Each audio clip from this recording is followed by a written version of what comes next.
주님이 약속한 성령 간절히 기다리네. 가물어 메마른 땅에 단비를 내리시듯 성령의 단비를 부어 새 생명 주옵소서. 한가운 빗소리 들려 산천이 춤을 추네. 봄비로 내리는 성령 내게도 주옵소서. 가물어 메마른 땅에 단비를 내리시듯 성령의 단비를 부어 새 생명 주옵소서.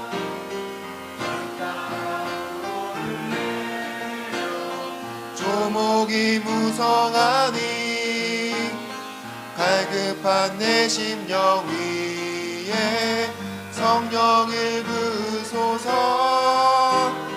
가물어 메마른 땅에 단비를 내리시듯 성령의 단비를 부어 새 생명 주옵소서.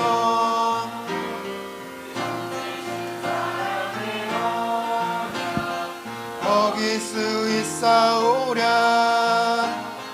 오늘의 흡족한 은혜 주실 줄 믿습니다. 가물어 메마른 땅에 단비를 내리시듯 성령의 단비를 부어 새 생명 주옵소서.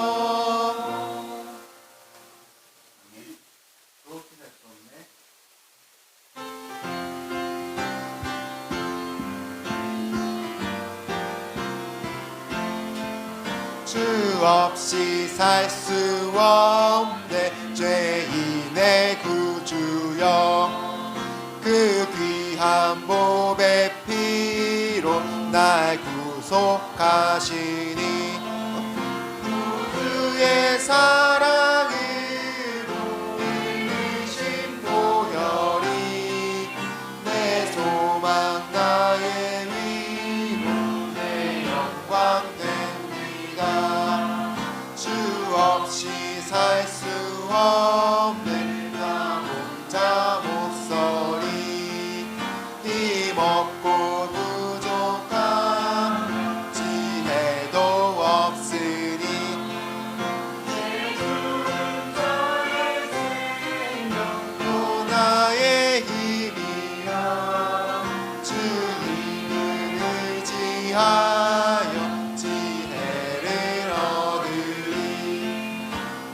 없이 살 수 없네 내 주는 아신다. 내 영의 깊은 간구 마음의 소원은 마음은 이 알아주리요. 내 마음을 위로하사 영혼케 하시네. 주 없이 살 수 없네 세월이 흐르고 깊은 고독 속에 내 생명 끝나도 풍랑일 때 날 지켜주시고 내 곁에 계신 주님 늘 힘이 되시네.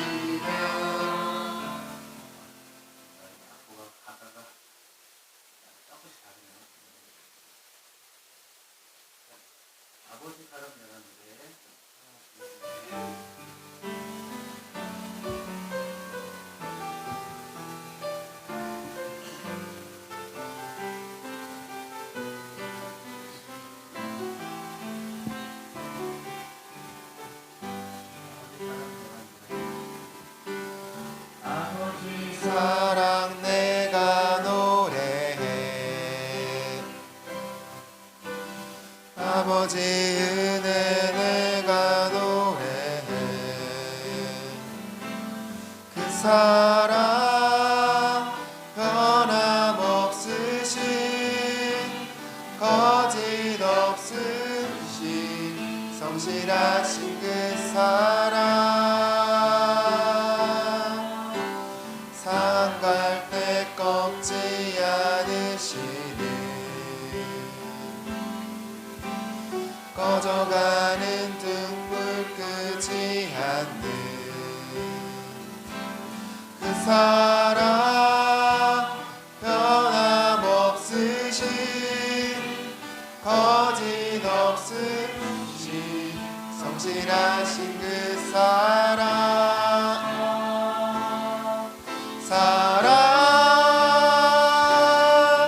그 사랑 날 위해 죽으신 날 위해 다시 사신 예수 그리스도 다시 오실 그 사랑 죽음도 생명도 천사도 하늘의 어떤 권세도 끊을 수 없는 영원한 그 사랑 예수 아버지 사랑 내가 노래해.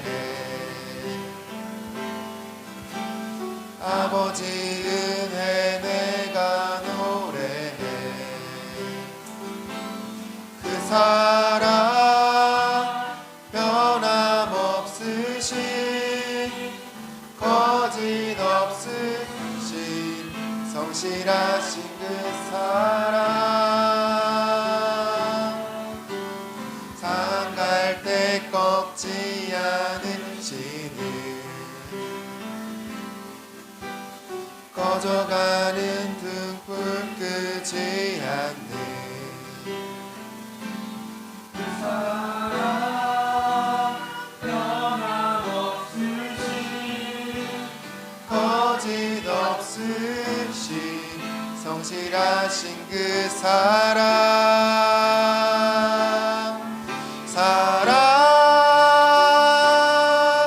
그 사랑 날 위해 죽으신 날 위해 다시 사신 예수 그리스도 다시 오실 그 사랑 죽음도 생명도 천사도 하늘의 어떤 권세도 끊을 수 없는 영원한 그 사랑 예수 그 사랑 날 위해 죽으신 날 위해 다시 사신 예수 그리스도 다시 오실 그 사랑 죽음도 생명도 천사도 하늘의 어떤 권세도 끊을 수 없는 영원한 그 사랑 예수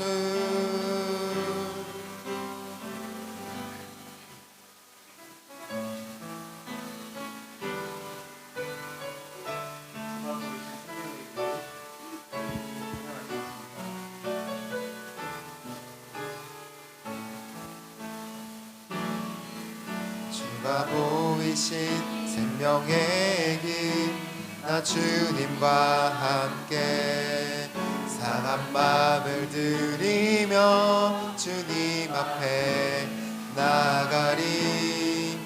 나의 의로움이 되신 주 그 이름 예수 나의 이름 예수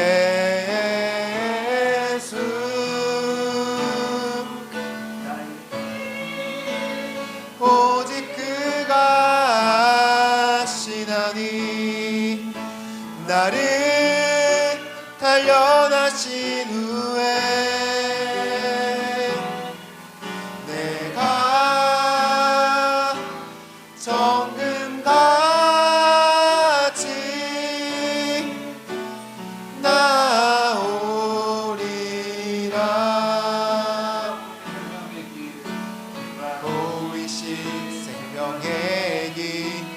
나 주님과 함께 상한 마음을 들이며 주님 앞에 나가리. 나의 의로움이 되신 주 그 이름 예수, 나의 길이 되신 이름 예수.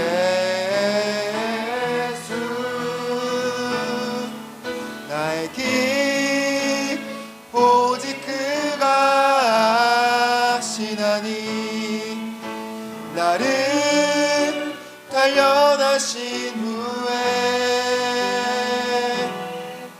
내가 정금같이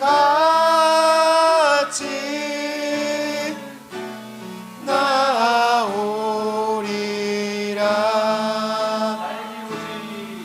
나의 길 오직 그가 하시나니 나를 단련하신 후에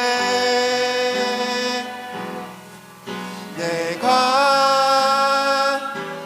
정금같이 나오리라.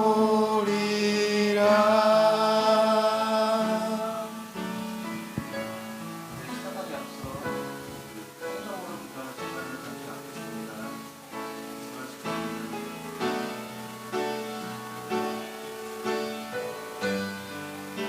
하나님 감사합니다. 오늘 기도하고 나아가는 저들에게 함께 하시고 하나님을 깨어나게 하시고 하나님 우리가 일어나게 하시는 주님을 믿사오니 주님 앞에 신뢰하며 나아가는 우리 가운데 함께하여 주시옵소서.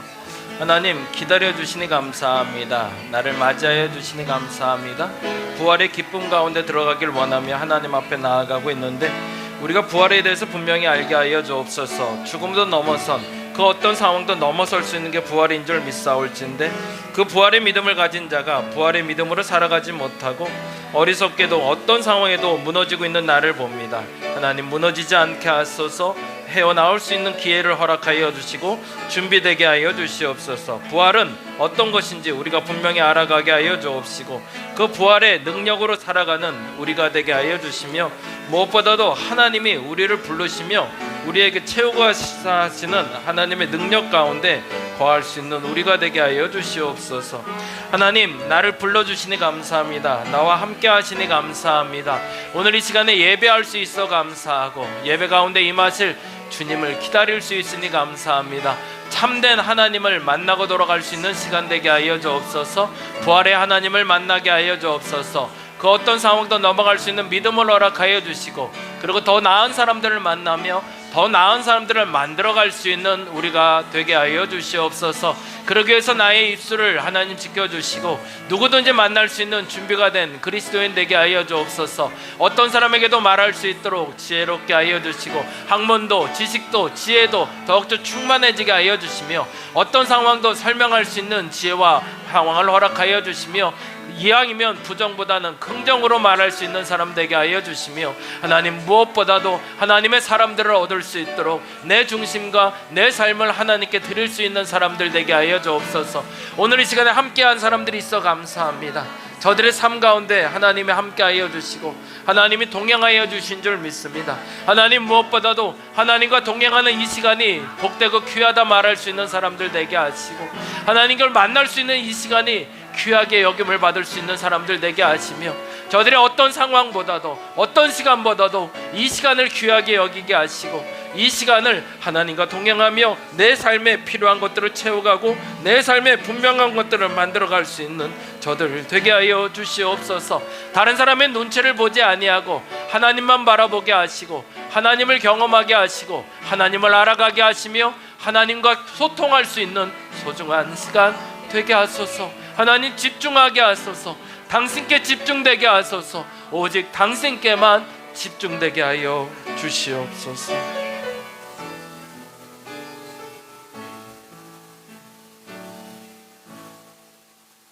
모두 자리에서 일어나 우리 하나님 앞에 나아가도록 하겠습니다.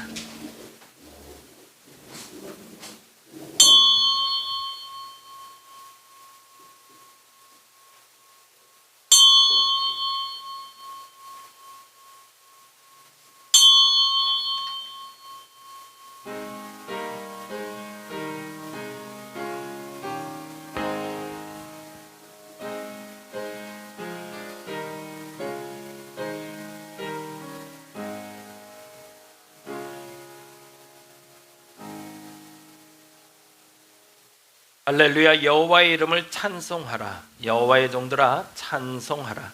여호와의 집 우리 하나님의 전정에 있는 너희여 여호와를 찬송하라. 여호와는 선하시며 그 이름이 아름다우니 그 이름을 찬양하라. 아멘. 찬송가 545장 함께 찬양합니다.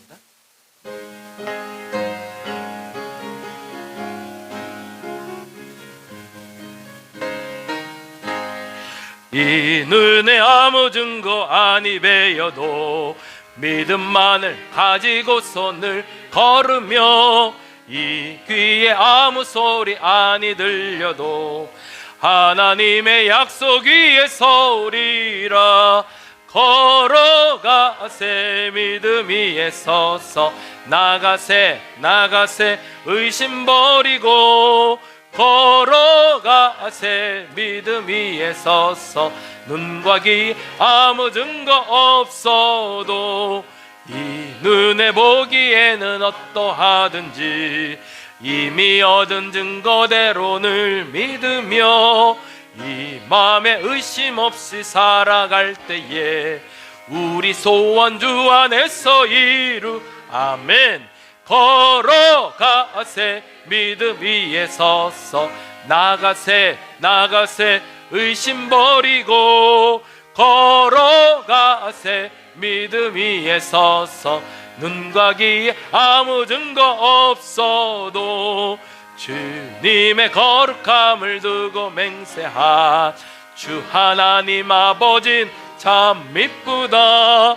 그 귀한 모든 약속 믿는 자에게 능치 못할 무슨 일이 있을까.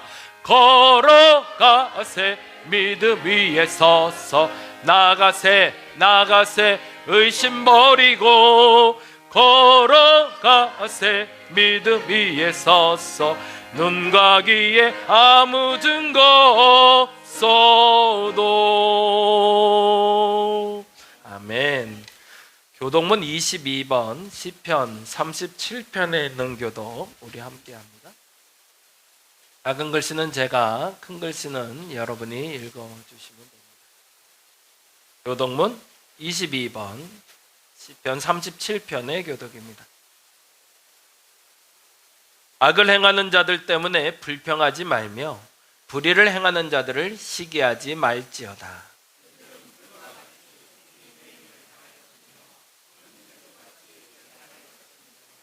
여호와를 의뢰하고 선을 행하라. 땅에 머무는 동안 그의 성실을 먹을거리로 삼을지어다.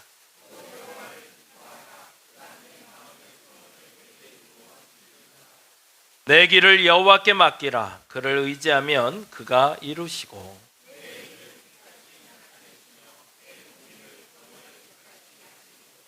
여호와 앞에 잠잠하고 참고 기다리라.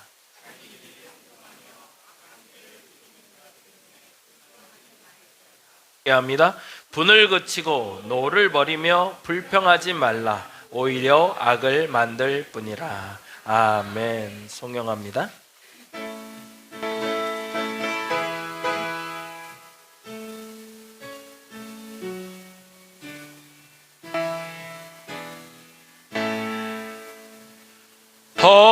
성부 성자와 성령 찬송과 영광 돌려 보내세. 대초로 지금까지 또 영원 무궁토록 성삼위께 영광 영광 아멘. 자리에 앉아주시기 바랍니다. 찬송가 292장 주 없이 살 수 없네 함께 찬양합니다.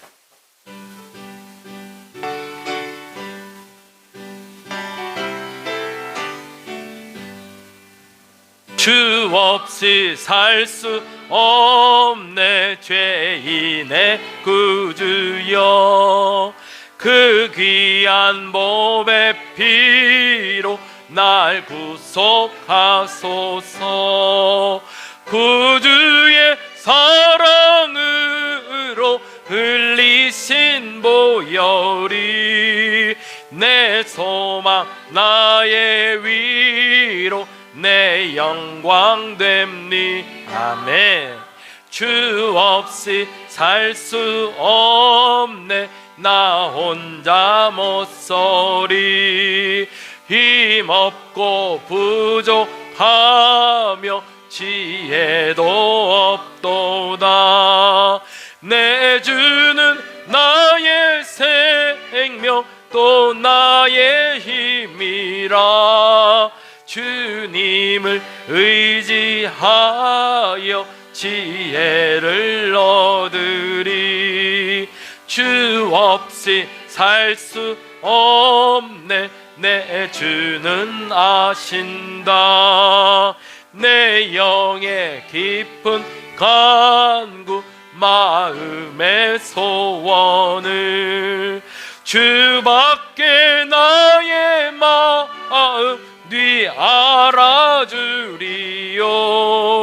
내 마음을 위로하사 평온케 하시네. 주 없이 살 수 없네 세월이 흐르고 이 깊은 고독 속에 내 생명 끝나도 사나운 풍랑일 때 날 지켜주시니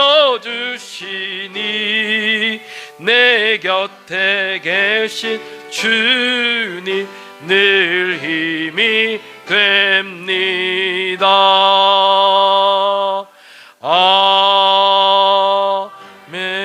아멘. 이 시간 우리를 대표해서 지경구 집사님 기도해 주시겠습니다.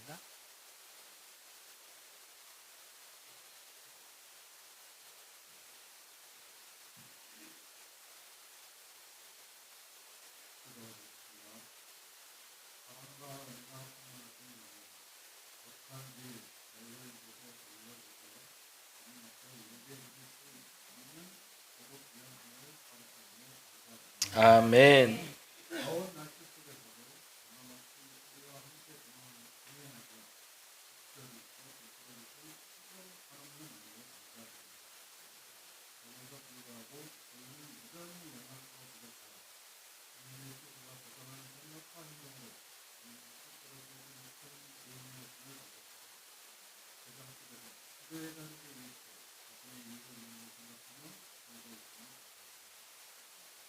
저희 죄를 용서하여 주시고 주님의 그들로 간절하게 하시어 다시 생명 주님의 말씀 앞에 바로 서는 저희가 되게 하여 주시옵소서.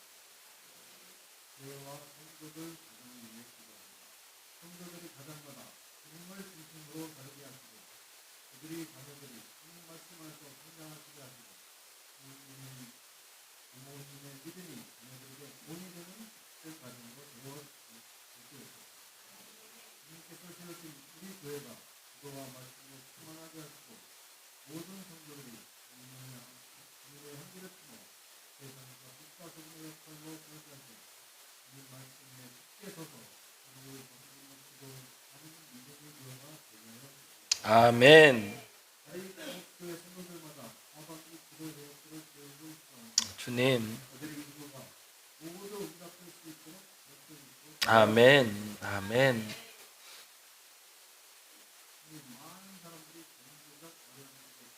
주여.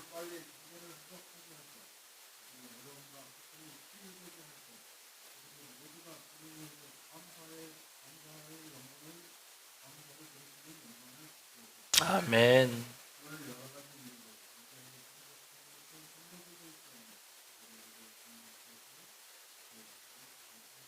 아멘.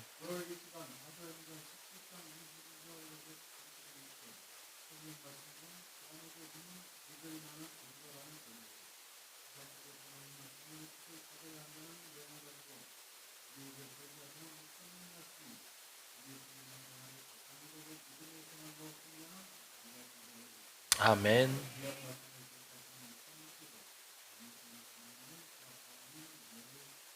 아멘.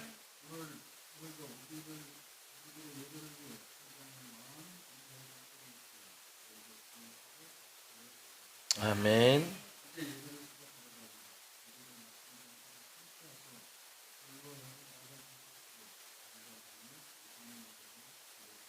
아멘.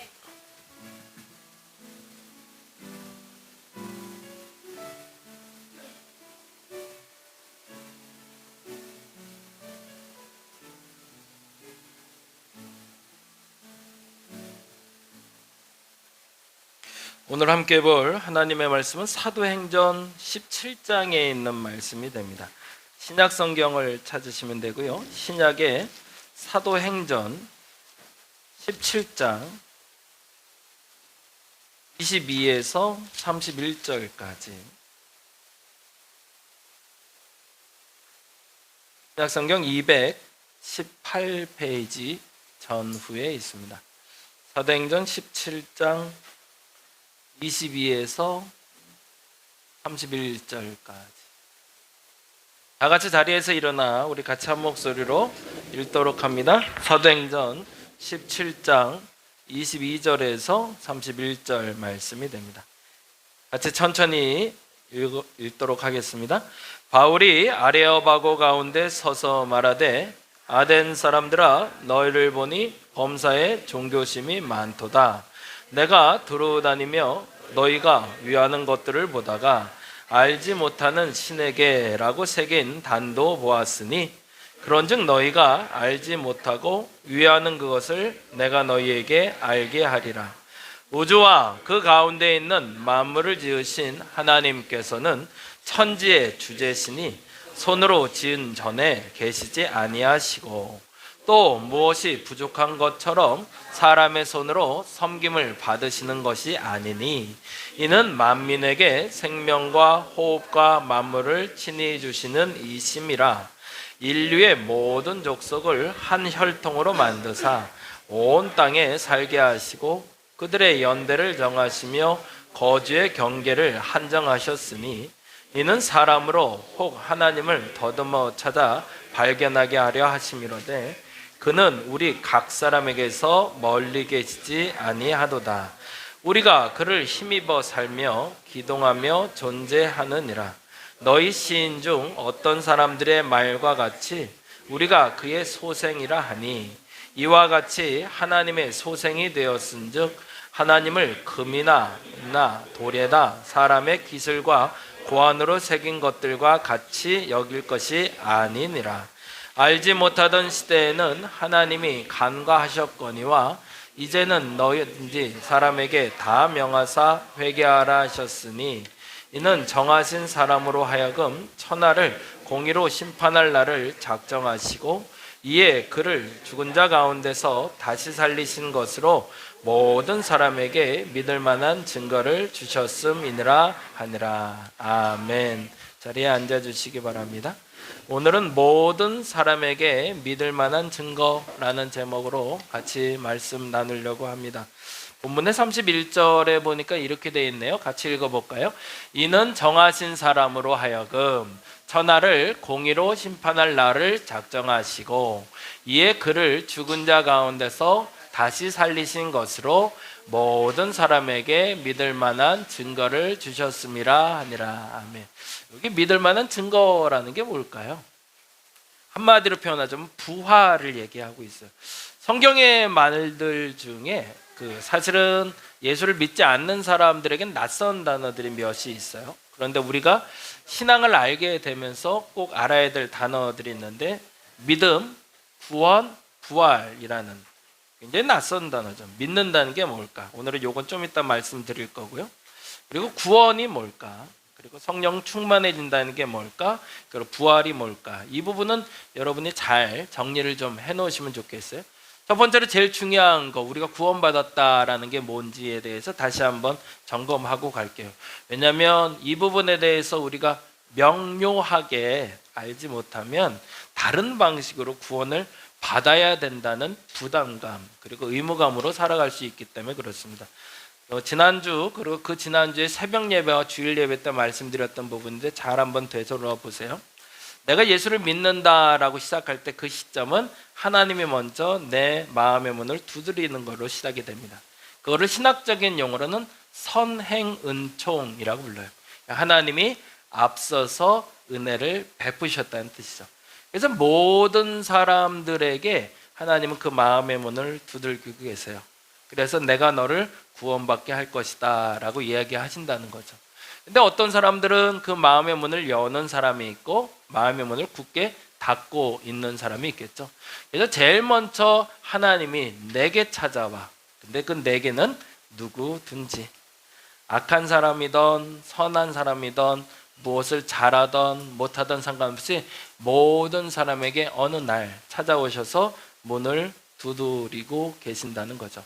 근데 그 누군가는 그 두드림에 대해서 알게 돼서 그 문을 여는 사람들이 있는데, 그 여는 사건이 일어나기 위해서 어떤 사람은 사건이 좀 악화되기도 하죠. 병이 걸리기도 하고요, 내가 해결하지 못할 문제를 만나기도 하고요, 때로는 말할 수 없는 행복한 어떤 경험을 통해서, 아니면 그런 특별한 경험이 아니더라도 누군가의 도움으로 내가 하나님을 믿는 것이 참 좋겠다라는 생각을 들게 만드는 거죠. 그래서 그 사람의 마음의 문을 열면 그때 비로소 하나님이 내 안에 들어오시게 됩니다. 그리고 그 들어오시는 것을 우리는 구원받았다라고 얘기하는 거죠. 사실은 이제 구원을 받았다라는 말은 하나님과 동행하기 시작한 것을 말합니다. 먼저 내가 죽어서 저 천국에 가는 것이 구원받은 결과물이라면 그 결과물을 얻기 위한 과정인 거죠. 그 시작점에서 제일 먼저 일어나는 사건이 내가 문을 열면 그분이 내 안에 들어오시는 거예요. 그거를 우리는 다른 말로 성령의 내주하심, 성령이 내 안에 오셨다라는 표현을 쓰는 거죠. 왜? 하나님이 내 안에 찾아오시니까. 근데 이 부분에서 매우 중요한 게 있다고 그랬어요. 이미 문을 열었을 때는 나는 초청자가 되고 하나님이 초대를 받은 분이 되는 거죠. 그러니 선택은 누가 하시는 거죠? 내 안에 들어오고 안 들어오고는 하나님의 선택이에요. 무조건 내가 문을 두드리는 하나님 앞에서 내 문을 열었다고 해서 무조건 들어오시는 건 아니라는 거죠. 그러기 위해서 우리가 하는 이야기 중에 하나가 회개라는 단어를 말합니다. 다른 말로 말하자면 내가 누군가를 집에 초대를 해요. 그러면 제일 먼저 하는 게 뭐 할까요? 청소해야죠. 그렇죠? 누군가 온다고 그랬는데 그것도 조금 귀한 분이 온다고 그러면 당연히 집 청소를 하고 불러야죠. 예전에 제가 섬기던 교회에 이제 지하 반지하 집에 사시는 분이 있었어요. 근데 그 집에 이제 신방을 받는다고 그래서 기쁜 마음으로 이제 갔는데 아이가 둘인지만 해서 그럴 수밖에 없는 상황인 건 이해를 해요. 근데 들어갔는데 발로 이렇게 밀면서 들어가야 되는 집이었어요. 입구부터 시작해갖고 신발은 막 난잡해 있고, 이렇게 발로 밀고 들어가서 이렇게 울타리를 만들어 놓고 거기서 예배를 드리고 왔어요. 물론 그분 나름대로 최선이었을 거라고 생각은 해요. 근데 그럼에도 불구하고 우리는 누군가를 맞이하려면 내 집을 청소하는 것처럼 내 문을 열기 전에 내가 먼저 해야 될 일이 있는데 그거를 기독교의 용어로 회개라고 부르죠. 그래서 내 안에 좀 더러워진 것, 지저분한 것, 정돈되지 아니한 것들을 정리하는 작업을 해놓은 상태에서 주께서 들어오실 수 있도록 초대하는 거죠. 그걸 우리는 회개라고 불렀고 죄에 대한 인정이라고 했습니다. 내 집이 더러운 걸 알아야 청소하는 거죠. 나는 아무리 눈 씻고 찾아봐도 내 집이 깨끗한데 저 사람이 더럽다고 그러면 그건 할 말이 없어요. 근데 불구하고 내가 그걸 자각하지 못하면 문제가 있죠. 어떤 문제가 생길까요? 내가 초대한 사람이 내 집에 안 들어오겠죠. 그래서 우리는 회개라는 걸 합니다. 그래서 그 문을 열면, 그 문이 정제되어 있으면, 청소되어 있으면 주님께서 내 안에 들어오시는 거죠. 그리고 그 순간부터 하나님과 나의 동거가 시작이 되는 겁니다. 그러면 동거하다 보면 어떤 일이 벌어질까요? 우선순위가 조금 바뀌기 시작합니다. 주객이 바뀌는 건 아니지만 손님을 우선으로 보게 되죠. 그 순간부터 내가 주인이 아니라. 그래서 손님이 목마르면 손님 물을 먼저 갖다 주는 거고, 그리고 손님이 피곤하다 하면 쉴 수 있는 공간을 제공해 주는 게 주인의 역할이죠. 마찬가지로 주님께서 내 안에 들어오셔서 내 안에서 머물고자 하실 때 그분의 공간을 만들어 드리는 게 우리가 주님과 동거한다. 다른 말로 하면 주님을 인격적으로 만난다는 표현을 써요. 이 단어들을 이제 앞으로 많이 쓰게 되실 것 같아서 미리 정리를 해드려요. 그래서 이 순서만 잘 머릿속에 지금 정리해 놨다가 역시 지금도 낯선 분들도 있을 텐데요. 그런데 잘 정리해 놓으시면 나중에는 훨씬 수월하게 과정이나 믿음에 대해서 알게 됩니다. 그리고 더 중요한 것이 있습니다. 그분이 내 안에 들어와서 주시는 첫 번째 선물이 있는데 그게 바로 믿음입니다. 그 믿음은요, 사실은 내가 갖고 싶다고 해서 갖는 게 아니라는 거예요. 주께서 내 안에 들어오셔서 내주하는 순간에 그분이 내게 내가 너희 집에 방문했으니 너에게 좋은 선물 하나 갖고 왔어 라고 주시는 것 중에 첫 번째가 바로 믿음이에요. 그래서 그분의 믿음의 선물을 내가 받았을 때 소위 말한 믿음의 확신, 달로 말하면 구원이 흔들리지 않는다. 내가 구원받았는 걸 이제 믿게 되었다라고 얘기하게 되는 거죠. 요 과정까지 가는 게 우리가 믿음의 단계입니다. 근데 사람들은 이 부분에서 조금 미흡하다 여기는 거예요. 아니, 이게 하나님이 두들긴다고 문 하나 열었다고 그 안에 들어오셔서 내게 믿음 주는 거면 너무 쉬운 거 아니야? 조금 좀 어렵게 가야 되지 않아? 그래서 사람들이 고행이라는 걸 해요. 조금 금식도 좀 해야 될 것 같고요. 헌금도 좀 많이 해야 될 것 같고요. 주일날뿐만 아니라 모든 예배 참석하면서 막 기도하는 것도 좀 해야 내가 구원받은 것처럼 보이는데 그건 아니라는 거죠. 그런 행위와 그런 결과물로 구원을 주시는 것은 아니고 그 행위의 결과물들은 언제 나오는 거다? 그 믿음이 생겼을 때 나 스스로 하나님이 뭔가 더 기뻐하시는 게 뭘까를 알기 위해서 움직이는 게 더 예배 드리고 싶어지는 거고 더 헌금하고 싶어지는 거고 더 봉사하고 싶어지는 거죠. 그래서 그 어느 순간에 내가 하는 말들, 행동들이 하나님이 너무 기뻐하는 일들로 됐을 때 우리가 말하는 성숙한 신앙인이 되었다라고 이야기합니다. 근데 이 성숙한 신앙인이 될 때의 결과물로 나타나는 게 오늘 이제 얘기할 부활이라는 단어가 돼요. 그래서 이 부활이라는 단어는 예수께서 십자가에 달려 돌아가시고 죽은 지 3일 만에 부활하셨다라는 단어에서 나온 단어이기도 하지만 정말 중요한 것은 이 부활은 그 어떤 상황에서도 생명이 사라지지 않는 것을 말합니다. 부활이라는 것은 어떤 상황을 만난다 할지라도 내 생명이 사그라지지 않는 것, 그 생명력을 유지할 수 있는 걸 바로 부활이라고 그래요. 예수께서 십자가에 달려 돌아가시고 3일 만에 부활하셨다는 것을 말했던 이유는 사람은 잘 아시는 대로 지난번에 말씀드린 대로 하루 정도 죽은 것처럼 보였다 살아나는 경우가 있어요. 그래서 의과적으로 사람의 죽음에 대해서 규정할 때 두 가지로 얘기하죠. 첫째는 심장이 멎거나 첫째는 뇌가 활동을 멈춰버리면 뇌사 상태라고 얘기하고 심정지 상태라고 부르기도 하죠. 근데 심정지가 됐다고 사람이 죽은 게 아니더라고요. 뇌가 살아있으면 어느 시점에 다시 깨어나기도 해요. 그렇죠? 근데 뇌사 상태인데 심장의 박동이 살아있는 사람들도 있어요. 그걸 죽음에 대해서 가늠하는 기준은 절대적으로 의사의 선택인 거죠. 그래서 이 사람이 죽었다라고 여길 때 뇌사 상태인 사람들에게 장기 기증이 가능한 이유는 장기가 아직 살아있기 때문에 그렇습니다. 만일 뇌사 상태인데 장기가 갑자기 다 같이 죽어버렸으면 그건 규정할 수가 없는 거죠. 그것처럼 죽음에 대해서 우리가 규정할 수 있는 기준은 모호하긴 합니다. 근데 사람이 죽었다고 얘기할 때 3일이 지나면 이미 모든 상태가 제로 상태가 되는 거죠. 그러니 그 사람은 죽었다라고 말할 수 있는 상태가 3일 정도. 그래서 우리가 3일장을 하는 이유는 거기에 있는 거죠. 혹여 다시 그 생명이 돌아올 수 있으니 라는 얘기였던 거예요. 그런데 이 3일 만에 주께서 살아나셨다는 얘기는 완전히 죽음에 대한 경험이 이루어진 상태에서 주께서 부활하셨다는 거죠. 그리고 우리가 그 부활의 경험을 누릴 수 있는 사람으로 살아간다. 그래서 기독교의 가르침 중에 가장 위대한 가르침은 아까 말한 대로 내가 하나님을 믿어 구원받았다라는 가르침인데요. 이 가르침처럼 소중한 가르침은 없고 부활했다라는 말이 곧 그 구원을 통해서 그 생명을 영생의 삶으로 만들어갈 수 있다라는 이야기가 됩니다. 자신이 없네요. 잘 설명했는가? 네, 어찌됐든 여기까지는 전체적인 큰 흐름에서 그래서 여기서 절대적으로 하나님이 요청하지 않는 게 뭐냐면 나의 행위예요. 내가 뭘 잘하고 못하고의 구원의 잣대가 되지 않는다는 거죠. 그리고 또 하나 너무 중요한 건 그 어떤 상황도 넘어설 수 있는 믿음을 내게 주시는 것. 그것이 바로 부활의 믿음입니다. 오늘 여기서 말하는 모든 사람에게 믿을 만한 증거는 바로 그 부활을 얘기하고 있습니다. 모든 사람이 하나님을 믿으면 그 부활의 경험을 하게 된다는 거죠. 그 부활의 경험은 언제? 내가 죽어서도 경험하지만 언제? 지금 살아있을 때도. 왜? 나는 그리스도인이니까. 오늘 그 얘기 잠깐 좀 해보겠습니다.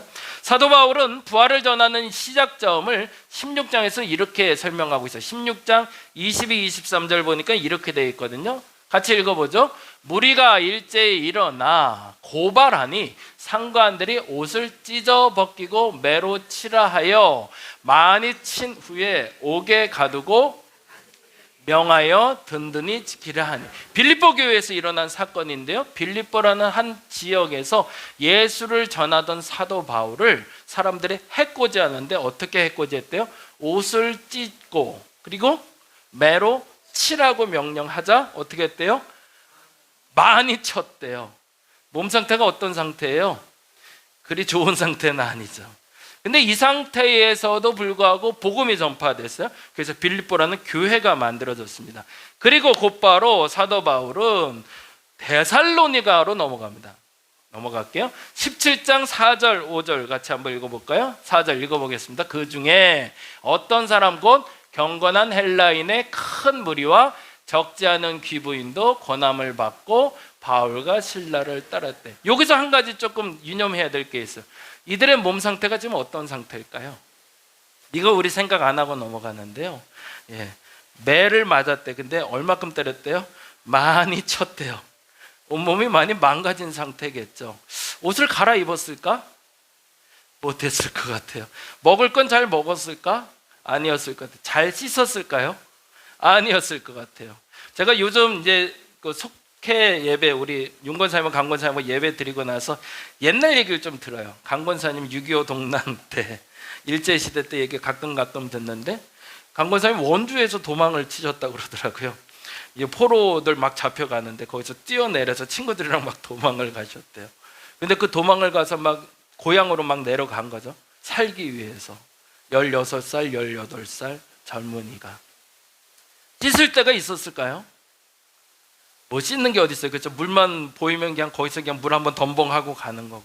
먹을 건 있었을까? 없었을 거예요. 그런데도 생존해 계시단 말이죠. 근데 그때 당시에 누가 그 사람을 보고 씻지 않았으니 문제가 있다, 먹지 못했으니 문제가 있다고 말하지 못하죠. 모든 사람의 상황이 그러니까. 그때는 그랬으니까. 근데 지금 상황은 좀 달라요. 사도 바울은 지금 뭐 하는 사람이죠? 복음을 전하는 사람이래. 근데 뭘 전했다고요? 부활을 전하는 사람이에요. 근데 그 사람의 복음을 누가 알아들었대요? 경건한 사람과 귀부인들이 귀담아 들어줬대요. 그리고 복음이 전파됐대네요. 그들이 뭘 보고 있는 거죠? 사도 바울의 외적인 모습이 아니라 내면에 있는 부활의 신앙을 받아들인 거죠. 저와 여러분이 그랬으면 좋겠습니다. 사람을 바라볼 때 우리의 기준은요, 외적인 기준이 되어서는 안 됩니다. 이미 부활의 신앙을 가진 사람이라면 그 사람이 어떤 외모를 가졌는지, 무엇을 가졌는지, 얼마나 잘생겼는지, 잘 하고 있는지가 중요한 것이 아니라 그 안에 진짜 부활의 신앙이 있는지를 볼 수 있어야 된다는 거죠. 근데 그럼에도 불구하고 이런 일이 벌어집니다. 5절 볼까요? 그러나 유대인들은 시기하여 저자의 어떤 불량한 사람들을 데리고 때를 지어 성을 소동하게 하여 야손의 집에 침입하여 그들을 백성에게 끌어내려고 찾았대요. 그럼에도 괴롭히는 사람들은 있네요. 그런데 어떤 일이 벌어질까요? 9절 보니까 읽어볼게요. 야손과 그 나머지 사람들에게 보석금을 받고, 그래서 보석금을 받았다는 건 뭘까요? 사도 바울이 이미 또 감옥에 갇혀 있는 거죠. 또 매를 맞았겠죠. 근데 그 상황인데 야손이라는 사람이 와서 돈을 대신 내줬다는 거죠. 그러고서 풀려나서 유대인의 회당으로 다시 들어가게 됐는데 그 장소는 베레아라는 곳이에요. 글로 한번 가볼게요. 베레아에 갔을 때 이런 일이 벌어졌대요. 11절 같이 한번 볼까요? 읽어보겠습니다. 베레아에 있는 사람들은 데살로니가에 있는 사람들보다 그 사람들보다 좀 낫대요. 다행이네요. 간절한 마음으로 말씀을 받고 이것이 그러한가 하여 날마다 성경을 상고했는데, 12절, 그 중에 믿는 사람이 많고 또 헬라인의 귀부인과 남자가 적지 않아요. 그럼에도 불구하고 또 부활을 받아들일 준비가 된 사람이 있네요. 어떤 사람들? 외모를 보지 않고 상황을 보지 않고 그 사람의 부활의 믿음을 받아들이는 사람들. 그런데 또 이런 사람들이 또 있네요. 13절, 데살로니가에 있는 유대인들은 바울이 하나님의 말씀을 베레아에서도 전하는 줄 알고 거기까지 쫓아와서 또 괴롭혀요. 참 문제가 있죠. 다음 장 보죠. 빼맞고 갇히고, 근데 또 동족이, 이방인들은 나를 인정해 주는데 같은 민족, 더 정확히 말하면 가족들은 나를 인정을 안 해. 그리고 홀대받고 도망치듯이 항상 도망가야 돼. 근데 그럼에도 불구하고 이런 지칠 만한 상황에도 그들이 믿음으로 부활을 전한 이유가 뭐였을까가 중요하죠. 그게 부활의 신앙인데, 첫째는 이것 때문입니다. 같이 읽어볼까요? 상황보다 믿음이 앞서고 있기 때문에 그렇습니다. 어제 우리 그 슬기네 가정에 가서 동일한 설교를 하고 왔는데, 신방하고 왔는데요, 우리가 보는 상황이 우리의 믿음의 상황과 같이 갈 때가 있습니다. 예를 들어서 마태복음 14장을 한번 찾아볼까요? 같이 한번 읽어볼게요. 마태복음 14장.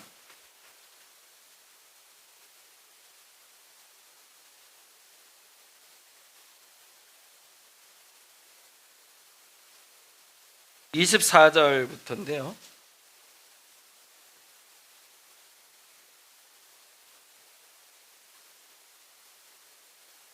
다 찾으셨나요? 예, 신약성경 24페이지 전후에 있습니다. 같이 한번 읽어보죠. 24절. 배가 이미 육지에서 술이나 떠나서 바람이 거스름으로 물결로 말미암아 고난을 당하더라. 어떤 상황이냐면 오병이어 사건을 끝나고 나서 예수님이 급히 제자들을 배 타고 이쪽으로 가 있으라고 그러고 자기는 기도하고 간다고 그랬어요. 근데 이 바다라는 데가 갈릴리 호수를 얘기하는데 거기에 풍랑이 막 일었대요. 그런 상황인데, 그 다음에 25절, 밤 사경에 예수께서 바다 위로 걸어서 제자들에게 오시니, 26절, 제자들이 그가 바다 위로 걸어오심을 보고 놀라 유령이라 하며 무서워하여 소리 지르거늘. 대다수의 제자들은 그렇게 하고 있는데, 그 다음에 27절, 예수께서 즉시 이르시되 안심하라, 나니 두려워하지 말라. 무슨 얘기죠? 나 유령 아니야, 걱정 마.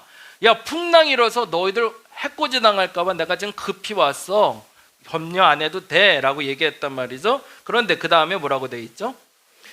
베드로가 대답하여 이르되 주여, 만일 주님이 계시던 나를 명하사 물 위로 오라 하소서 하니, 오라 하시니 베드로가 배에서 내려 물 위로 걸어서 예수께로 가되. 이 얘기를 좀 하고 싶어요.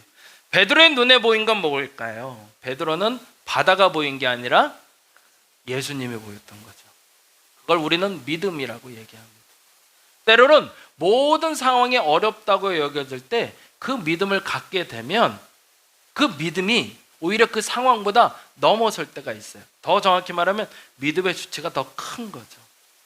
내 상황의 수치가 50밖에 안 되고 근데 믿음의 수치는 100을 넘어가니까, 다른 말로 말하자면 다른 사람들은 다 안 된다고 그래요.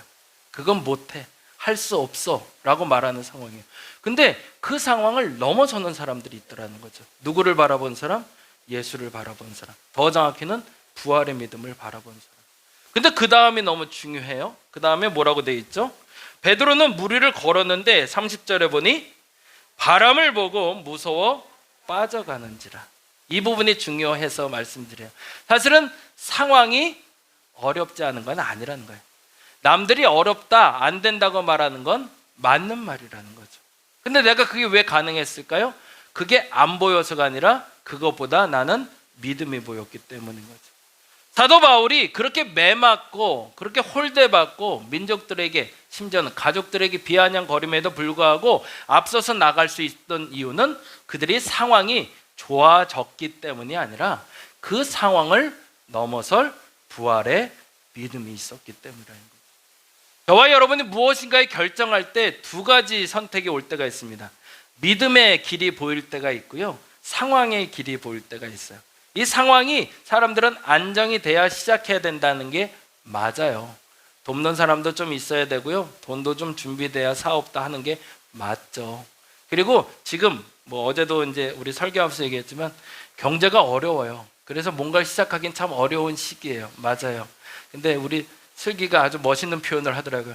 자기가 살아온 동안 한 번도 경제가 좋았다는 얘기 들어본 적이 없대요. 근데 그 말도 또 이해가 되더라고요. 그래요. 우리의 상황은 항상 어려워요. 근데 그럼에도 불구하고 뭔가를 시작하는 사람들이 있더라고요. 어떤 사람이죠? 그 상황이 보이지 않아서가 아니에요. 그 상황보다 내 믿음이 크기 때문이죠. 그래서 자꾸 앞으로 가고 싶은 거예요. 어제가 돼도 오늘이 돼도 내일이 돼도 그 믿음이 사그라들질 않아요. 하고 싶다는 것이 아니라 할 수 있다라는 믿음이 나를 이끌어 가는 거죠. 근데 언제 무너질까요? 남들이 보는 그 현실을 자각하게 될 때. 상황은 역시 어려웠거든요. 베드로가 걸어갈 땐 몰랐어요. 그 풍랑이 안 보이고 예수만 보였거든요. 근데 풍랑을 오라 걷네? 내가 걸을 수 있네? 그러고 자신 있게 나갔는데 순간 바다를 보니까 바다의 풍랑이 난리가 아니었던 거죠. 그때 내 눈이 현실을 자각하는 거죠. 진짜 어려웠구나. 내가 이거 하는 거 아닌데. 그러자마자 확 빠져들었다는 거죠. 그럼에도 불구하고 내가 지켜야 될 것이 있습니다. 그 순간에 그 믿음이 앞서 말씀드린 대로 제가 앞에 장황하게 설명했던 이유는 그 믿음은 내가 할 수 있어 라고 해서 할 수 있는 게 아니라 하나님이 주시는 거기 때문에. 그렇다면 그 믿음을 보시고 바닥을 보지 마시고 앞을 보고 한 걸음만 더 전진하시기 바랍니다. 그러면 거기에 예수가 계세요. 그래서 그분이 여러분 잡아주실 겁니다. 그래서 기도한다라고 얘기할 때 부활의 믿음을 가졌다라고 말하는 건 그 상황은 사실은 똑같아요. 모든 사람이. 그럼에도 불구하고 내 안에 주께서 믿음을 주셨기 때문에 한 번 더 가보는 거죠. 남들은 아니라고 그래요. 당연히. 왜? 어려우니까. 현실이 그러하니까. 그래서 현실이 나도 자각이 되면 나도 넘어지는 건 당연해요. 근데 그때 주께서 나에게 또 믿음의 선물을 주시면 한 번 더 그 믿음만 바라보고 앞으로 가보는 거죠. 근데 결과는 이래야 됩니다. 만일 그랬는데 이게 진짜 믿음인지 가짜 믿음인지 여기서 판가름이 나요. 같이 두 번째 거 읽어볼까요? 경건한 이들과 귀한 이들이 동역자가 되는가 되지 않는가를 보시면 돼요. 나중에 그 일이 성공을 했어요. 그 일이 잘 돼가요. 근데 잘 돼가는데 그 상황 속에 내 곁에 있는 사람들이 어떤 사람들인지 보셔야 돼요. 그 사람들이 사기꾼만 있다면, 그 사람들이 좀 문제가 있는 사람들이 몰려 있다면 나는 그 믿음의 결과를 낸 게 아니라는 얘기예요. 사도 바울이 매 맞아요. 감옥에 갇혀요. 우리는 감옥에 갇힌 사람들은 어떤 사람들이 감옥에 갇힐까요? 죄 지은 사람들이에요. 분명 그 손가락질 당하실 거예요. 매까지 맞았어요. 그럼 정말 잘못했다는 걸 사람들이 콕 찍어서 빨간 줄을 쳐줬단 말이죠. 근데도 사도 바울이 왜 멈추지 않았을까요? 나를 때리고 나를 고소하고 나를 박해하는 사람들의 그 결과가 아니라 내가 하는 그 일의 결과는 결국엔 경건한 귀부인과 헬라인들의 믿음의 자리로 오히려 더 고귀하고 귀한 사람들이 내 곁에 있는 걸 내가 알게 됐기 때문이죠. 만일에 여러분이 믿음으로 나간다고 했는데 그게 허상이라면 여러분이 그 믿음의 결과물을 냈을 때 거짓된 사람들이 여러분 곁에 있을 겁니다. 사기꾼들이 옆에 있을 거예요. 그래서 더 나은 길로 예배하는 사람들이 아니라 더 나쁜 길로 예배할 수 있도록 준비해 줄 거예요. 조금 더 빨라 보이고 좀 더 느려 보이고는 상관없습니다. 내가 믿음으로 나가는 길에 어떤 사람을 하나님이 붙이신지를 분명 보시기 바랍니다.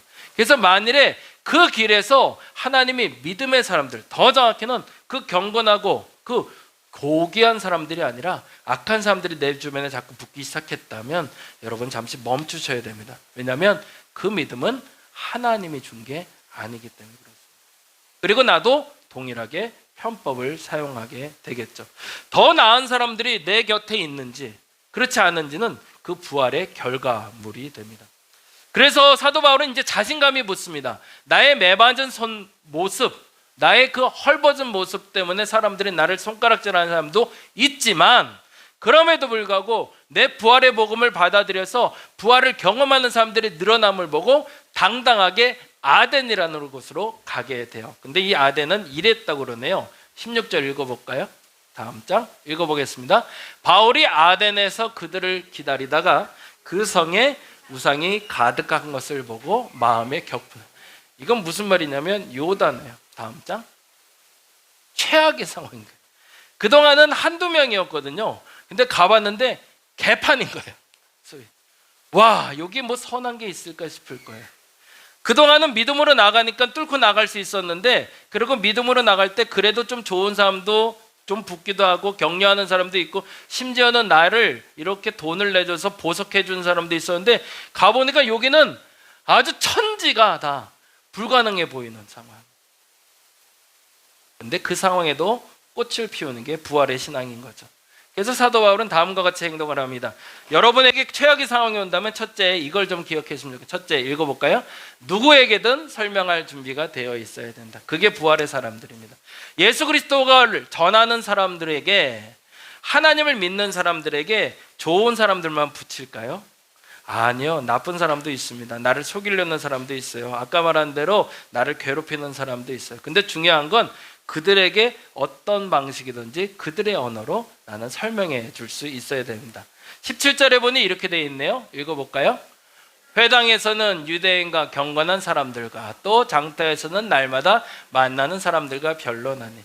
사도 바울을 괴롭히던 사람은 누구죠? 유대인들이었거든요. 그들 만나고 싶을까요? 아니요, 싫어요. 이제는 걔네들 만나봐야 맨날 나 고소하고 때리고 감옥에 가두고 매맞게 하고, 그러면 그 사람들 만나기 싫죠. 근데 누굴 자꾸 만나러 가요? 그 유대인들 만나러 가요. 왜? 그들도 부활의 신앙을 가져야 되니까. 그게 예수 믿는 사람인 거죠. 어느 날부터 이렇게 보여요. 나 좋아하는 사람, 나 싫어하는 사람. 그러면 누구 만나서 얘기하고 싶어요? 나 좋아하는 사람. 근데 이거를 꼭 해야 된다고 여겨질 때 그 구별점이 없는 사람이 진짜라는 거죠. 사도 바울은 이 방법을 알았습니다. 그래서 회당에서 유대인들 만나면 도망가는 게 아니라 오히려 그들에게도 부활의 복음을 전하고, 장터에서 만난 사람은 누굴까요? 유대인이 아니었겠죠. 그 이방인에게도 하나님의 복음을 전하는 사람이었던 거죠. 사람을 편애하거나 차별하지 않는 여러분 되었으면 좋겠습니다. 예수 믿는 건요, 사람을 외모로 판단하는 거 아니고요, 나를 괴롭게 하고 나를 잘해주고로 판단하는 게 아닙니다. 어찌 보면 그 사람이 더 나에게 더 친구가 될 수 있는 사람도 될 수 있음도 인정하셔야 됩니다. 그러면 그들하고 어떻게 대화해야 될까요? 다음 장 보죠. 둘째, 다음 장. 동일한 상황을 그들의 언어로 표현할 수 있어야 돼요. 이 말은 무슨 말이냐면 요단어인데요. 22절 볼까요? 바울이 아레오바고 가운데 서서 말하되 아덴 사람들아 너희를 보니 범사에 종교심이 많도다.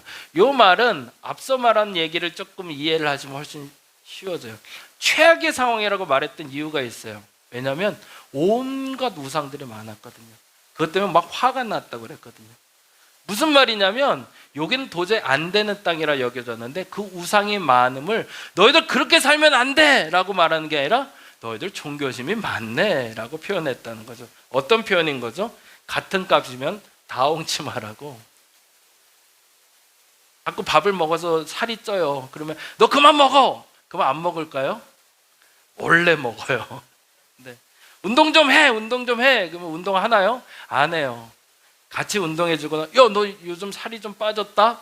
라고 얘기해도 조금만 더 하면 살 더 빠질 것 같은데, 같은 말인데요, 다르게 들리죠.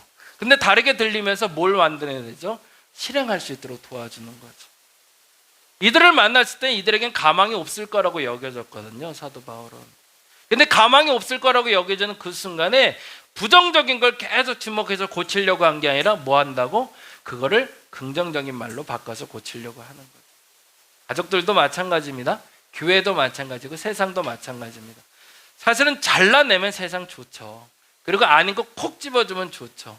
근데 듣는 사람 마음을 아프게 하면서 바른 말을 하는 게 오히려 상처만 내고 회복은 되지 않을 때가 있더라는 겁니다. 때로는 여러분의 언어가 그들의 언어로, 그들이 왜 그렇게 사는지 그들의 언어를 배워서 말할 수 있으면 좋겠습니다. 특히 자녀를 기르는 부모의 역할은 더 그럴 겁니다. 아이들이 성숙했다고 성인이 됐다고 달라지지 않더라고요. 부모는 나이가 들면 더 어려지시더라고요. 그래서 말조심을 더 해야 됩니다. 좀 그렇게 좀 하지 마라는 말은 이제 좀 그만하고 그 말을 어르고 달래서 새로운 곳으로 옮겨줄 수 있는 사람. 너희는 이방신이 많으니 폐역한 동네다. 경고하니 너희들 심판이 임할 거니 회개하라 라는 말보다 너희들은 종교심이 많네. 그런데 그 중에 하나님도 한번 믿어보면 어때? 라고 말하는 건 완전 다른 얘기였던 거죠. 세 번째, 그러면 다음엔 어떻게 해야 될까요? 같이 한번 읽어보죠. 비어진 공간을 채울 수 있어야 됩니다. 23절 보니 이렇게 돼 있어요. 23절에 다음 장. 내가 두루다니며 너희가 위하는 것을 보다가 알지. 야, 그러니까 대단한 동네였던 거예요. 이 동네에 우상을 쫙 세웠는데 그 우상들 중에 혹여 내가 까먹고 이 신은 놓쳤다가 재앙받을까봐 알지 못하는 신에게 라고 해서 비석을 세워놓고 거기다 절하는 사람들이 있더라는 거죠. 참 오만 가지 다 하는 거죠. 옛날에 우리 농담삼아 그 얘기 했는데 첫째 주에는 성당 갔다가 둘째 주에는 교회 갔다가 셋째 주에는 법당 갔다가 넷째 주에는 무당 찾아갔다가 왜? 어떤 신들도 혹시 나 구원하라고 그런다는 사람이 있는데 이 사람들이 그 꼴이었던 거죠. 뭐라도 걸려서 나 좋은 일 생긴다면 그것 따르겠다는 얘기였다는 거죠. 그런데 그 중에 사도 바울이 이걸 찾아낸 거죠. 그 알지 못하는 신이 뭔지 내게 알려줄게. 무슨 말이죠?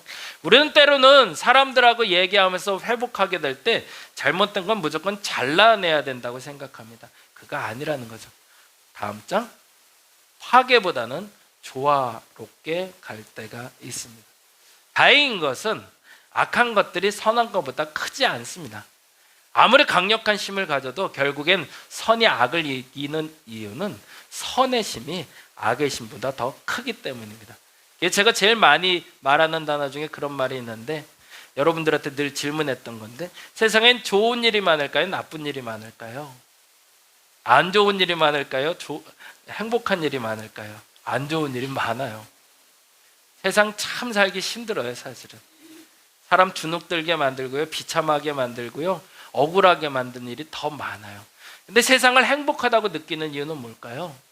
그 행복한 한 가지 사건이 그 모든 악한 일들을 상쇄시킬 만한 힘을 가지고 있기 때문에 그렇습니다. 그래서 다원이만 봐도 좋잖아요. 죽어라 하고 힘들었는데 아침에 딱 일어났는데 정말로 스트레스가 엄청 막 머리에 쌓였는데 제가 싹 웃어줘요. 그러면 한 방에 다 해결되거든요. 밤에 피곤해서 집에 들어갔는데 정말 아무것도 하기 싫었는데 제가 한번 아빠 불러주면 미쳐버리거든요. 너무 좋아서.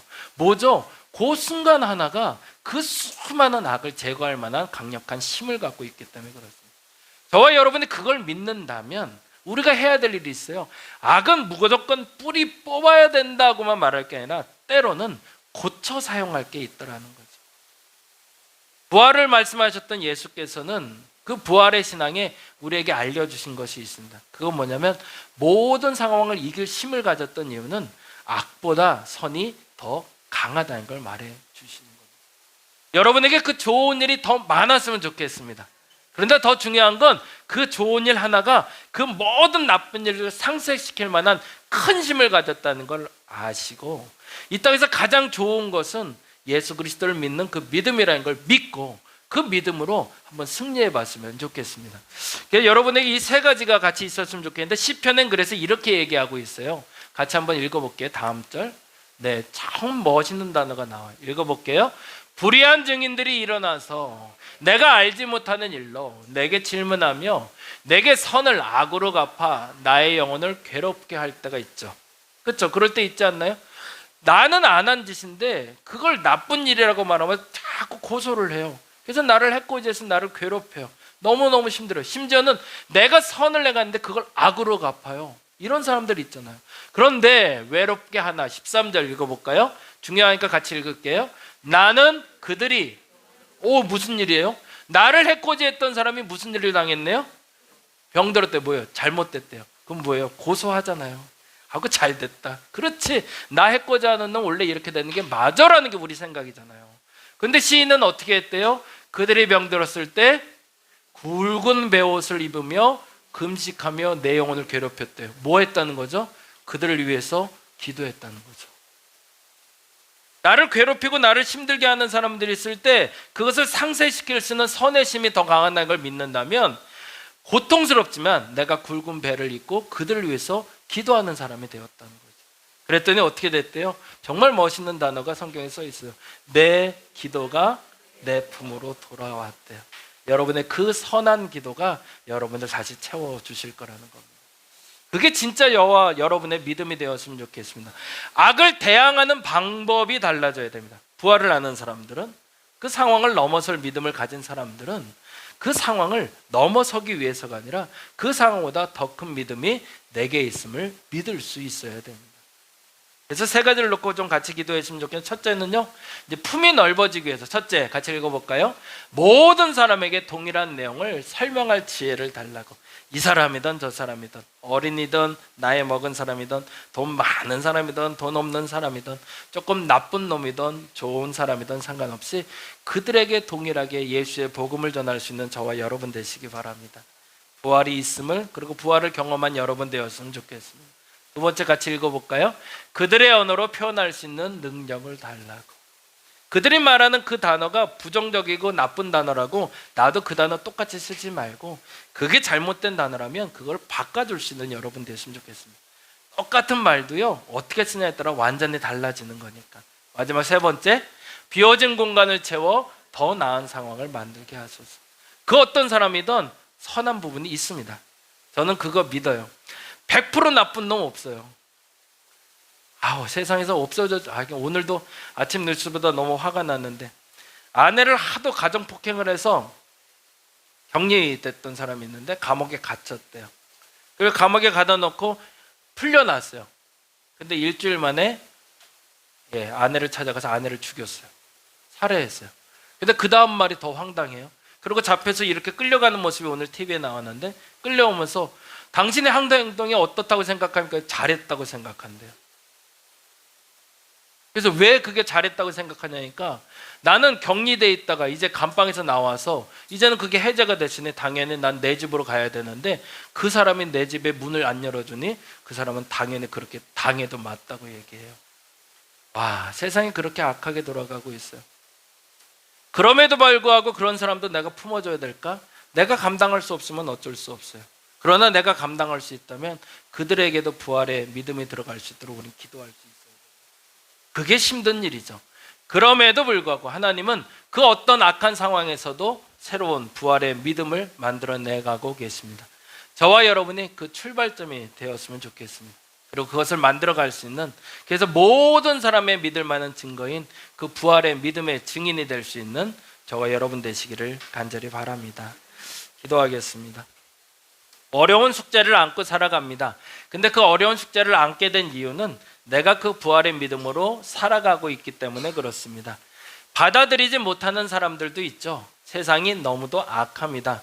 그럼에도 불구하고 그 악을 넘어선 선이 있음을 믿고 그 선의 심으로 살아가는 저들 되게 하여 주옵소서. 그래서 누구에게든 말할 수 있는 그 믿음을 갖게 하여 주옵소서. 누구하고도 동행할 수 있는 그 믿음의 품이 넓은 사람 되게 하여 주옵소서. 나를 괴롭히는 이들을 위해서도 기도하는 사람 되게 하시고, 그래서 그 기도가 내 품으로 돌아오게 할 수 있는 저들 되게 하여 주시옵소서. 그것이 생명을 잃지 않는 부활의 믿음인 줄 믿습니다.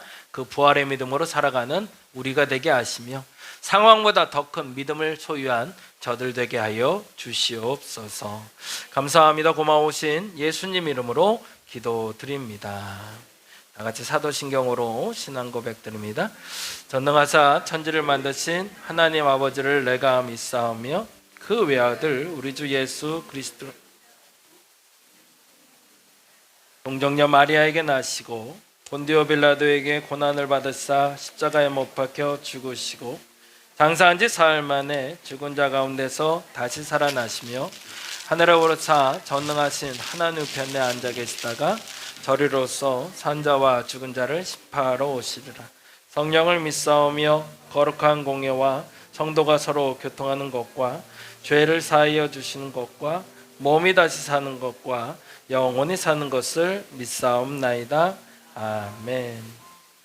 그리스도의 희생과 은혜에 합당한 삶을 살려고 굳게 결심하는 분들을 이 거룩한 식탁에 초대합니다. 겸손한 마음으로 이 성만찬 예전에 참여하시기 바랍니다. 기도하겠습니다. 전능하신 창조주 하나님, 언제 어디서나 주님께 감사드림이 지극히 당연하고도 기쁜 일입니다. 저희를 하나님의 형상대로 창조하시어 생명의 숨을 불어넣으사 주님의 영광을 드러내게 하셨습니다. 때로는 저희가 주님께서 멀리 떠나도 주님은 한결같이 저희를 사랑해 주시고 구원의 바른 길로 이끌어 주십니다. 앞을 잠시 봐주실까요? 주님께서 당신의 몸을 내어주던 밤 떡을 손에 드시고 감사 기도를 드리신 다음 떼어 제자들에게 주시며 말씀하셨습니다. 받아 먹으라. 이는 너희를 위해 되어주는 나의 몸이니 이를 행할 때마다 나를 기억하여라. 식후에 잔을 드시고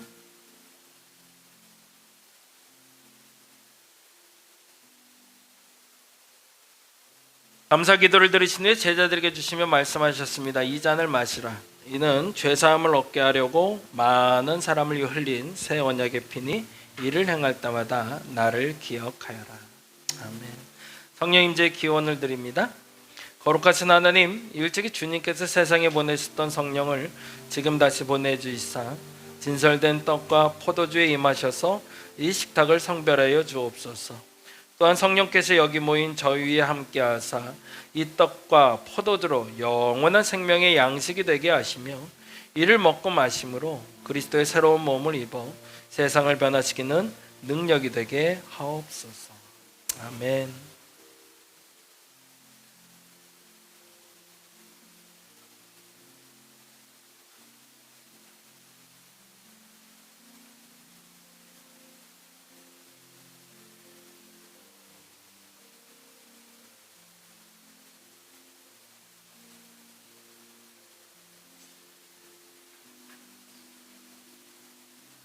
참 받겠습니다.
아유 이뻐라. 내 몸입니다.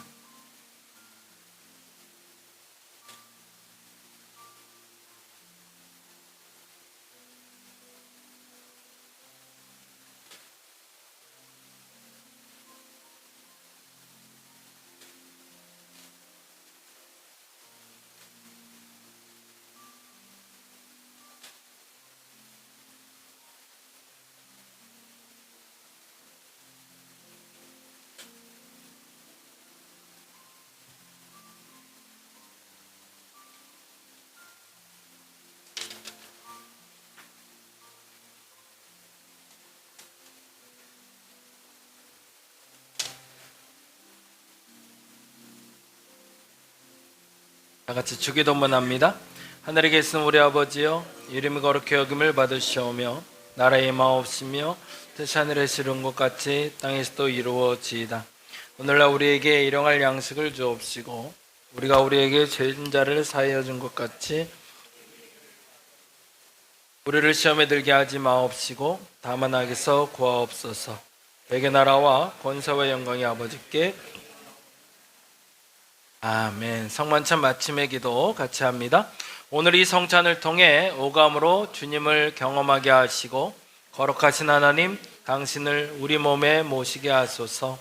내 눈이 주님의 눈으로 보게 하시고 내 귀가 주님의 귀로 듣게 하시고 내 입이 주님을 향한 고백이 되게 하시고 내 코가 주의 양을 맡게 하시고 내 손이 주님의 일을 하게 하소서. 잠시 기도합니다. 하나님, 주님을 모시고 산다는 것은 내가 부활의 신앙으로 살아가는 겁니다. 어떤 상황에도 심지어 죽음도 넘어선 그 부활의 믿음을 내게 허락하여 주시고 어떤 사람을 만나던 어떤 상황을 만나던 이겨낼 수 있는, 넘어설 수 있는 믿음의 사람 되게 하여 주옵소서. 그들과 소통할 수 있는 말의 지혜를 허락하여 주시고 그들을 품을 수 있는 말의 지혜도 허락하여 주시며 내 품이 더 넓어 그 악을 제거하는 것만 목적으로 삼는 것이 아니라 그 악한 사람이라 부려지는 불쌍한 사람들을 품을 수 있는 그 품이 넓어지는 저들 되게 하여 주옵소서. 세상에 격리되었으면 좋겠다라고 여겨지는 사람들도 있습니다. 도저히 꼴 보기 싫은 사람들도 있습니다. 그럼에도 불구하고 그들도 품을 수 있는 믿음의 사람들, 그래서 그 부활의 신앙을 전하는 저들 되게 하여 주시옵소서. 감사합니다. 고마우신 예수님 이름으로 기도드립니다. 아멘. 봉헌하도록 합니다. 잠시 자리에서 일어나 주시고요. 우리 유한이 위해서 기도해 주시기 바랍니다. 하나님 감사합니다. 우리 유한이가 함께 있어 감사하고 유한이가 위해서 기도하게 하시니 감사합니다. 무엇보다 우리 유한이가 자라가는 모든 환경을 주께서 만들어 주시고 더 풍요롭게 하시고 더 넉넉하게 하여 주시옵소서. 하나님, 유한이 손을 통해서 귀한 예물 드립니다. 오병이를 드리듯 하나님께 드리오니 우리 사랑하는 성도들의 모든 물질이 마르지 않게 하여 주옵시고 저들의 삶의 문제를 해결할 수 있는 부활의 믿음 허락하여 주시고 그 어떤 상황도 넘어설 수 있는 믿음의 사람들 되게 하여 주옵소서. 환경과 상황을 보고 나아가지 못하는 주저하는 어리석음이 없게 하여 주시고 믿음의 확신으로 뚫고 나아갈 수 있는 저들 되게 하여 주옵소서. 감사합니다. 고마우신 예수님 이름으로 기도드립니다. 아멘. 자리에 앉아주시기 바랍니다. 광고 잠깐 드릴게요. 하반기 기도 제목 계속 받고 있습니다. 다음 주까지 제출해 주시면 되겠고요. 오늘 제출해 주신 분도 있는데 여러분 페이퍼 작성해서 자꾸 까먹어 그러는 분들은 오늘 천천히 한번 작성해서 주시면 좋겠습니다. 자동차 주차 때문에 조금 예민할 수 있어서 주차 안내를 좀 드립니다. 세 군데로 일단 나눠서 분산 주차할 거고요. 그리고 요 앞에도 대시면 좋은데 웬만하면 또 식당에 영업을 하니까 4대에서 6대는 넘지 않게 여기에 주차했으면 좋겠고요. 갓길 주차도 가능합니다. 늘푸른 교회랑 현대모비스랑 삼포 가는 길이 얘기가 잘 돼 있어서 될 수 있는데요. 사진으로 보여드릴게요. 현대모비스는 주일날 쉽니다. 그러니까 조금 일찍 오시는 분들은 여기다 주차를 하면 한 20대까지도 가능하거든요. 그러니까 편하게 오셔서 대놓으시면 되고요. 다음 장. 여기가 삼포 가는 길에서 제가 양해를 구했는데 저희 교회가 보이는 쪽에 좀 쭈르르 아마 우리 교회 차들 같은데 네. 여기는 돼도 된다고 그러시더라고요. 네. 여기는 양해를 해주시겠대요. 그러니까 여기는 편하게 끝자리니까 대신 근데 안쪽엔 대지 마시고 우리 교회 보이는 요 끝자리에 여러분이 차를 대고 오셔도 되니까요. 예, 주일날 오후까지는 가능하다고 하시니까 대셔도 될 것 같고요. 다음 장. 여기도 사실은 대셔도 돼요. 저희 교회 옆에 돼지불백 있는 쪽인데 손칼국수 외에 나머지는 영업을 안 하세요. 그래서 조금 일찍 오시는 분들이나 혹시 자리가 있으면 거기다 주차했다가 빠지셔도 상관은 없습니다. 그래서 9시 전후에 오시는 분들은 여기 주차하기 편하세요. 여기다 주차하고 빼셔도 되고요. 다음 장인데요. 늘푸른 교회 옆에 보면 공터가 있어요. 근데 평소에는 문을 잠가 놓습니다. 근데 주일날 늘푸른 교회랑 양해를 해서 좀 주차 공간을 마련하고 있는데 여기는 저희가 2시 반까지만 좀 양해를 구했어요. 아마 늘푸른 교회 예배가 2시 반에 끝나나 봐요.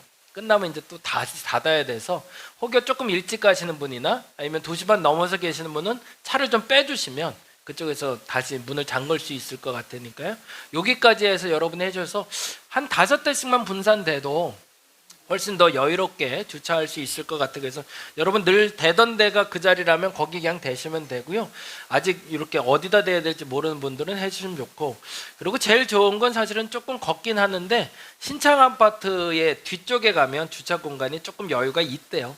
그러니까 조금 걸을 수 있는 분들은 신창 아파트 되셔서 거기다 대놓고 오셔도 상관없을 것 같습니다. 그래서 가급적이면 서로 좀 부딪히지 않고 잘 지혜롭게 할 수 있도록. 그리고 불갑을 근데 난 그렇게는 영 불편해 라는 분은 칼빈대에 돈을 내면 정식으로 주차가 가능하대요. 얘기하시면 거기도 주차할 수 있도록 연결을 해 놓도록 하겠습니다. 주차 잘 좀 양해 드릴 테니까요. 그렇게 좀 분산 주차 부탁드리겠습니다. 그리고 오늘 다음 장. 오늘 전도하려고 합니다. 밥 먹고 나서요. 조금 숨 좀 돌리고 신창 아파트 지난주에 포장한 거 전도용품 좀 돌리고 오도록 하겠습니다. 동참 부탁드리겠습니다. 다 같이 자리에서 일어나셔서 파송 찬양하심으로 예배 마치겠습니다. 아니 언제나 내 모습인데?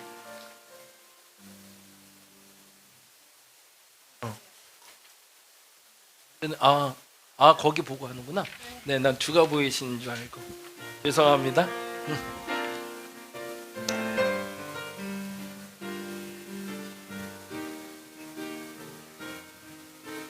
언제나 내 모습, 언제나 내 모습 너무나 부끄러워, 너무나 부끄러워. 무릎으로 주님께, 무릎으로 주님께 기도로 가오니 나 홀로 서 있는, 나 홀로 서 있는 죽은 내 영 깨우사 주님만 나를 세워 내 영 살게 하소서. 주님 내 안에, 주님 내 안에, 주님 내 안에, 내 안에 계시고 주님 내 안에, 주님 내 안에 나를 세워주소. 주님 내 안에, 주님 내 안에, 주님 내 안에, 내 안에 계시고 주님 내 안에, 주님 내 안에 나를 세워주소서.